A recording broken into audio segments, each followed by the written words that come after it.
Ben doktor öğretim üyesi Yavuz Korkmaz, Malatya Turgut Özal Üniversitesi Tıp Fakültesi Aile Hekimliği Anabilim Dalı Başkanıyım. Aynı zamanda Malatya Eğitim Araştırma Hastanesi Sigara Bıraktırma Polikliniğinde hizmet vermekteyim. Polikliniğimiz hastanemizin zemin katında yer almaktadır. Hastalarımız randevu sistemi üzerinden randevu alarak polikliniğimize başvurabilirler. Tütün ve tütün ürünlerini kullanan hastalarımız polikliniğe ilk başvurduğunda anamnezi hikayesi alınır. Bağımlılık testi uygulanır. Bağımlılık skoru belirlenir. Fizik muayenesi yapılır. Bütün bu veriler tütün bağımlılığı tedavisi izlem sistemine kaydedilir.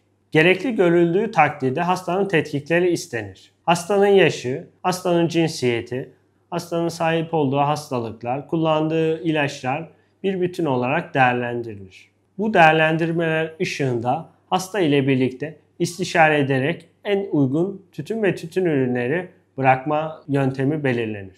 Mevcut olan bırakma yöntemleri arasında psikososyal destek tedavisi ve farmakolojik tedavi yer almaktadır. Hasta ile belirlenen tedavi yöntemi ile birlikte sigara veya tütün ürünleri bırakma günü de belirlenir.